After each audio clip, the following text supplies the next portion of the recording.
Hello guys, narito po ulit tayo sa ating channel. So guys, may tuturo ko sa inyo para tungkol ito sa TikTok guys. Kung makikita niyo, ito yung TikTok.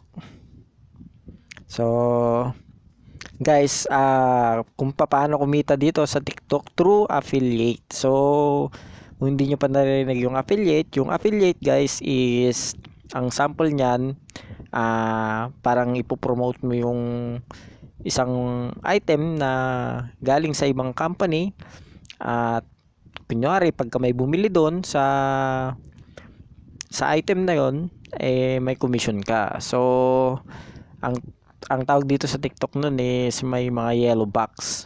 So yung mga yellow box doon, pagka kinilik mo yung yellow box na yon sa isang profile is at bumili ka, so may commission yung pinagklikan mo ng yellow box na yon. So kung gusto ninyong kumita through affiliate,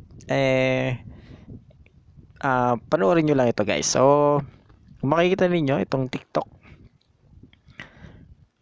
click natin.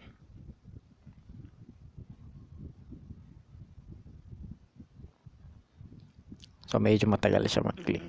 So gumamit ako ng dami. Punta tayo ng profile. So kung makikita ninyo guys, meron tayong 3 followers and nagpa-follow tayo ng 9. So guys, dami account lang ito na ginamit natin para sample na makakuha tayo ng ano dito, affiliate. So tuturo ko sa inyo kung paano makakuha ng yellow box ang tawag nila. So guys, may paraan din kung paano maka-register ng affiliate. Kailangan is mayroon kang 1,000 followers. Pero ito guys, shortcut ang ituturo ko sa inyo. So kung makita nyo yan, so mag-search tayo ng ibang profile. Papakita ko sa inyo yung yellow basket na So ito yung totoo kong profile. Kung makikita ninyo, mag-click tayo ng isa dito. Kung makikita ninyo guys, meron ditong yellow box. Yan sa baba, may tinuturo yung ito. Yan. Yan, kiklik mo yan. So kunwari, kung kinilik mo yan, then bumili ka. Yan, buy. Dito sa baba, buy. So pipili ka dyan. So size, mga ganon. Tapos na-confirm. May kita itong profile nito. So ako yan guys, ang Alforum. Yan. So gumamit ako ng dummy account para may turo sa inyo kung paano step by step. So yan. Una-una guys na gagawin ninyo is mag-download kayo ng TikTok Shop. Yan, TikTok Shop. Makikita ninyo wala pa yan. Punta tayo dito.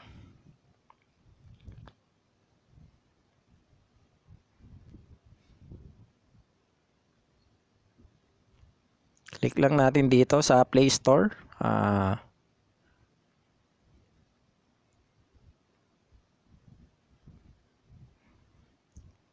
Yan, so ito, makikita mo, yan. Install mo lang yan guys.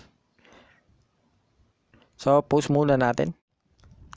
So yan guys, na-download na natin yung TikTok Shop Seller Center. So punta na tayo dun sa home natin.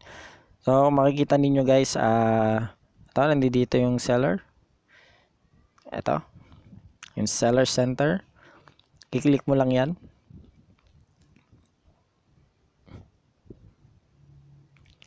So guys, kung nakompleto nyo naman yung profile nyo sa TikTok, pwede nyo naman gamitin ito. Sign up with TikTok account kasi mas mabilis yan guys.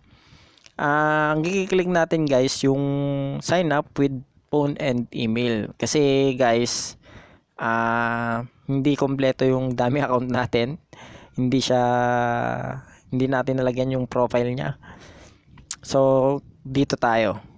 Pero kung kayo guys, yung legit na account nyo naman yung gagamitin nyo, pwede na kayo dito para diretso na yan sa inyong TikTok. So, click natin itong sign up. So, switch country. So, ang ipipiliin mo dyan, syempre, Philippines shop. So, Philippine shop ang nakalagay dito. Then, sign up.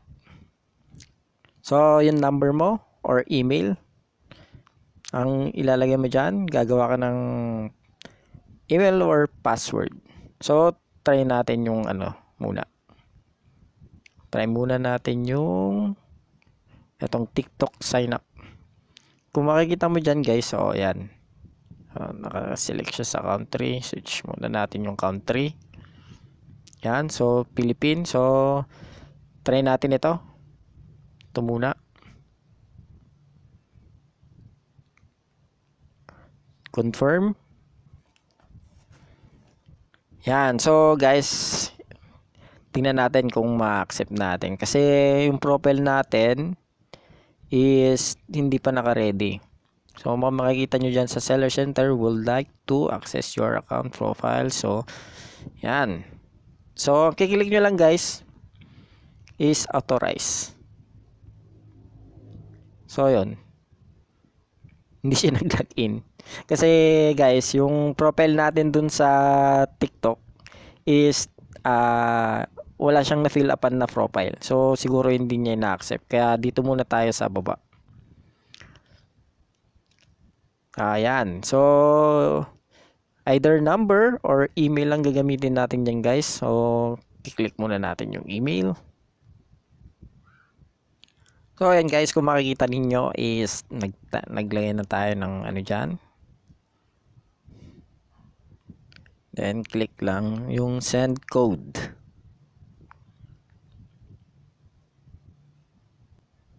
Tapos yan guys, nag-send code. Yan, tapos ita-type mo dyan yung code dito sa email. So, ayan guys. So, okay.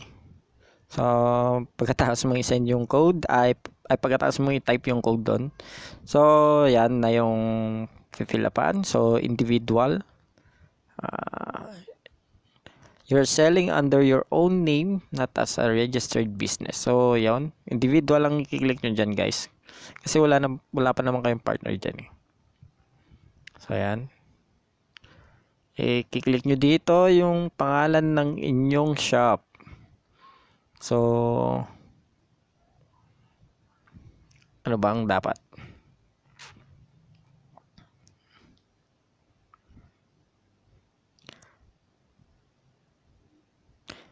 Pogi ako shop. Yan, pwede yan. Pwede. Tapos select product, category. So, yan. So, guys, itong category naman, for example, ako, electronics ako. So, kung saan ang hilig ko, doon tayo sa electronics, phone. Sa bagay, kung babae ka naman, so, women's wear, or underwear, or yung mga fashion. Yan, shoes, like that. Shoes. So, basta kayo nang pumili dyan. So, choose ID. So, kiklik ka ng ID. Ay, ito pala guys. Kailangan may ID ka pala. Yan, kung makikita ninyo, pipili ka dyan ng ID. So, mag-ano muna tayo. Click muna tayo ng ID dito. Yan. Submit. Tin ID or either marami dyan. Kung may voter's ID kayo, pwede naman. So, ayan yung mga kailangan na ID guys. Ayan. So, submit lang. Then, na-upload nyo siya dito guys. Dito nyo siya i-upload. Then, number. So, kailangan din ng number. Kailangan may number din kayo. Ta-type nyo dyan. Then, send nyo ulit yung resend code. So, yan. Okay. So, yung use below guys, or gagamit kayo ng other email, mas maganda lang gamitin nyo na lang yung used email para hindi na kayo magkalito. Then, submit. So, yun lang guys. Hindi na ako mag-ano kasi mag-upload ng ID. So, yun lang. Ganun lang kadali makagawa ng inyong profile dito sa TikTok for affiliate. So, part 1 ito guys. Pagka nakagawa na kayo ng affiliate shop, meron din, ituturo ko sa inyo guys kung paano gumawa ng video na kung para sa inyo yung video na auto video. Meron kasing auto video na gagawan ka ng TikTok ng video para sa iyong item. Pwede rin yung gumawa ka ng sarili mong video para sa item. So, yun lang po. Sa susunod guys, part 2, ituturo ko sa inyo kung paano yun. So, yun lang. Maraming salamat po sa panonood. God